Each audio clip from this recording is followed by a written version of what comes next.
Hello, this is Matthew, and I welcome you to another episode of Unrewarded Intelligence, the channel that offers you free information about expensive matters. This week, we have Bitcoin at $46,476, $1 is 2,152 sats, and Ethereum at $3,442.94. The EU desk saw higher volumes with sellers of Link, DOT, and CVX into strength. Large BTC buyers took advantage of the recent dip in prices, with institutional accounts active at the $45,000 level. U.S. activity featured flows in both directions among individuals and institutions. With tax season approaching and 1Q coming to a close, many accounts look to rebalance their positions. Buyers skewed to the upside for BTC and ETH, while AVAX, Algo, and ADA saw stronger selling flow. The Asia market began with active flows in BTC while testing the $48,000 level for a second time. Individuals were active in a wide range of assets, including Sol, Link, Gala, Atom, AVAX, and SHIB. Waves was another notable asset, up 73% for the week and 225% for the month. Activity slowed down into the latter half of this week. After last week's mixed network activity, Bitcoin saw on-chain activity tick up week over week. Active addresses rose plus 2.8%, new addresses jumped plus 1.1%, daily active supply spiked plus 17%, monthly active supply was up plus 2%, and transaction count rose a notable plus 5.5%. Following Bitcoin's plus 6.8% rise in market capitalization last week, or a $51 billion increase, the network's market value jumped a significant plus 9.4% this week, or a gain of $75 billion. Additionally, while average transaction fees, a measurement of network demand, saw a notable plus 8.3% rise last week, on-chain fees jumped plus 17.8% this week. Bitcoin's miner demand continues to dwindle, extending from last week's trend. After Bitcoin's hash rate fell by minus 1.2% last week, the network's computational power dropped another minus 0.6% to 202 exahash. Moreover, last week's drop in security-related metrics was contrasted with an expected rise in difficulty, indicating that miner demand could be resurfacing.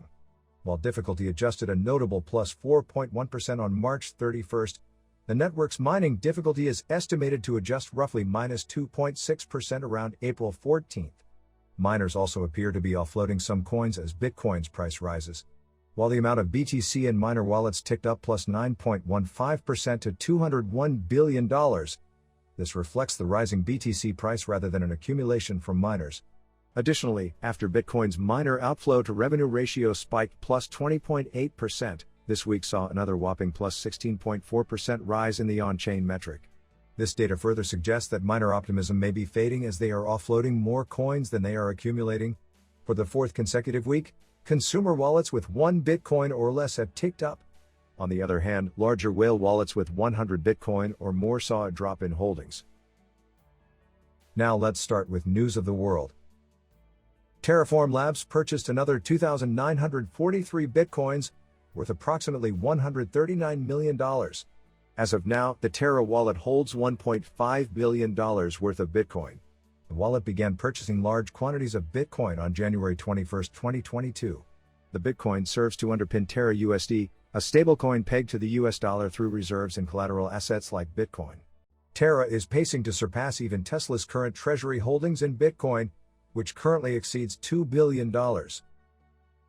In a Bloomberg interview, Grayscale CEO, Michael Sonnenschein, indicated that the firm might consider an Administrative Procedure Act lawsuit against the SEC if they deny their application for a spot Bitcoin ETF. A decision to approve or deny the application is due July 6, 2022, after the SEC announced its intention to delay the decision in February.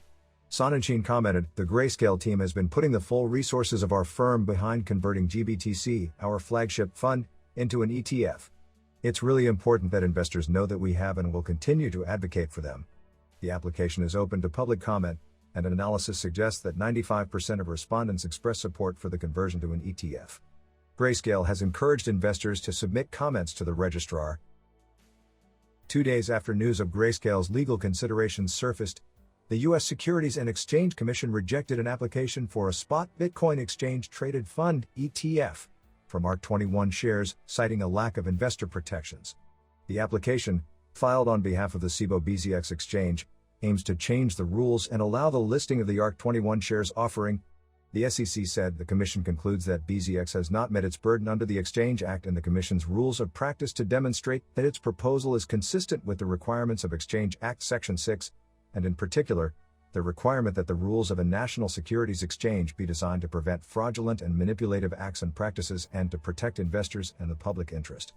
The move comes after multiple rejections and delays for spot Bitcoin ETFs, with SEC Chair Gary Gensler stating a clear preference for Bitcoin ETFs that trade Bitcoin futures. Bitcoin investment companies, Citi and 1031, have partnered to drive investments in Bitcoin infrastructure. The partnership will see Citi become 1031's lead investment partner for Bitcoin-based projects, companies, and founders, while each company maintains its own investments. The two companies have a track record of investing in over 20 Bitcoin companies and continue to represent values widely held in the space. Compton Magic, a premier amateur athletic union basketball program, partnered with Swan Bitcoin to launch the first Bitcoin basketball program.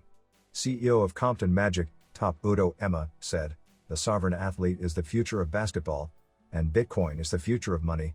We're bringing the two together to create the first Bitcoin basketball program, a program that aligns itself with Bitcoin's principles of respecting time, long-term thinking, and sustainability. Players of Compton Magic will be gifted Bitcoin regularly, and through world-class educational resources offered by Swan Bitcoin, players will learn the values of sound money.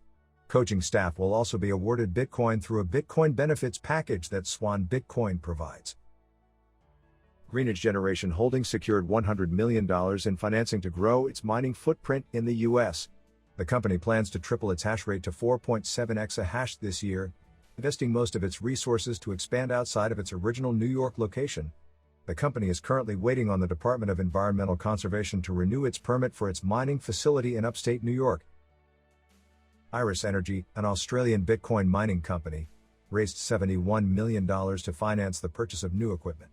The firm used 19,800 Bitmain S19J Pro mining machines to secure the loan. A NEDIG subsidiary provided the financing, which has a term of 25 months and carries an 11% interest rate. Mining company CleanSpark will add up to 500 megawatts of mining power to its operations through an agreement with Texas energy company Lancium. CleanSpark intends to launch 50 megawatts of its Texas expansion by the end of 2022 and a further 150 megawatts by the spring of 2023. The operation will add 20,000 Bitmain S19 mining rigs, bringing CleanSpark's mining capacity up to 20 A/s. Bitcoin miner Prime Block confirmed plans to go public via a merger with 10x Capital Venture Acquisition Corp. II, a special purpose acquisition company, SPAC, for an estimated enterprise value of $1.25 billion. Prime Block has secured a $300 million committed equity financing facility from CF Principal Investments LLC, an affiliate of Cantor Fitzgerald. Prime Block generated $24.4 million in revenue for the fourth quarter of 2021 and has over 110 megawatts of installed data center capacity across its 12 facilities in North America. Former Goldman Sachs investment banking veteran Gaurav Budrani will be the CEO of the combined company.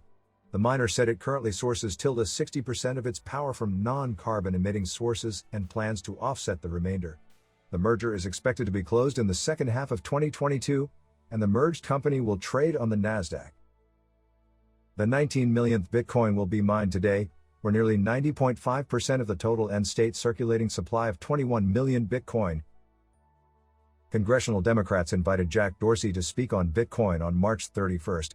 According to two sources, Dorsey commented on frequently cited concerns over crypto. This includes Bitcoin's energy consumption, alleged use in money laundering, and limited use as a payment system. Dorsey noted the use of renewables in the energy mix powering Bitcoin, the transparency of transactions on a blockchain and the benefits to investigators of criminal activities, and the growing use of crypto for payments internationally. Answering a question on Block's use of Bitcoin, Dorsey noted, "We want to build services and don't want to be a Visa or MasterCard. We want to be an open medium for everyone in the world." U.S. Senator Elizabeth Warren stated during an interview with NBC's Chuck Todd that the U.S. needs to create its own central bank digital currency, CBDC. She commented, "So a lot that banks do wrong. If you think we could improve that in a digital world, the answer is, sure you could. But in that case, let's do a central bank digital currency. Yes, I think it's time for us to move in that direction." When asked whether Bitcoin will become a regulated asset like a commodity, Warren responded, "I think it's going to end up getting regulated," though she did not comment on specific forms of regulations. Importantly, the U.S. Commodities and Futures Trading Commission (CFTC) already considers Bitcoin a regulated commodity and requires U.S. registered derivatives exchanges to monitor spot markets for manipulated behavior. Citi published a research report this week indicating that the total addressable market, TAM, for the Metaverse could reach $8 trillion to $10 trillion by 2030, spanning up to 5 billion users. Citi noted that in order to support this economy, major investments are required in storage, network infrastructure, consumer hardware, and game development platforms. The research team highlighted that the rise in sales of NFTs and big tech announcements have spurred greater interest in the Metaverse theme over the course of 2021. Though virtual reality is the most popular method for accessing the Metaverse today, Citi noted that the Metaverse is moving towards becoming the next generation of the Internet or Web 3. They continued, "This open Metaverse would be community-owned, community-governed, and a freely interoperable version that ensures privacy by design." The note also signals greater scrutiny from regulators on anti-money laundering rules, the use of DeFi, crypto assets, and property rights. In the exchange stock market, US-based Bitcoin futures ETFs saw AUM rise for the fourth consecutive week. BITO saw the biggest jump at plus 5.5%, followed by BTF, plus 4%, XBTF, plus 3%, and BITS, plus 1.7%. The ETFs continued to trade at a premium to NAV this week, including BITS, which was the only US Bitcoin ETF trading at a discount to NAV last week. After 2 weeks of rising volumes, the ETF saw volumes take a major hit this week. BITS volume fell the most at minus 82.8%, followed by BTF, minus 77.5%, BITO, minus 69%, and XBTF, minus 57.9%. Meanwhile, in the decentralized finance universe and NFTs, Bored Ape Yacht Club's Discord channel was hit by a malicious tool that tricked users into minting fake NFTs. Clicking on the malicious links led users to mint a limited edition NFT that would instead execute a malicious script to steal NFTs from a user's wallet. Doodles, Shamans, and Gnocchi also saw similar phishing messages on their Discord servers. At least 35 NFTs were stolen this week by malicious actors who hacked Twitter accounts to post phishing links. According to analysis from Elliptic, scammers have taken at least $900,000 worth of NFTs this week, including Bored Apes and Mutant Apes, among others. SHIB developers unveiled details for a new virtual reality project titled SHIB, the Metaverse. The project will include over 100K land plots, some of which will be private, and will be released in phases. The plots are priced between 0.2 and 1 Ethereum. Users will have the ability to rename their plot by burning SHIB, and land buyers will be able to generate passive income. This is all for today. The text version is in the description. Thank you for supporting our channel. Use this information wisely, stay sharp and illuminated. If you enjoyed this session, please support our channel by clicking like and subscribe, and we will keep you updated with the news.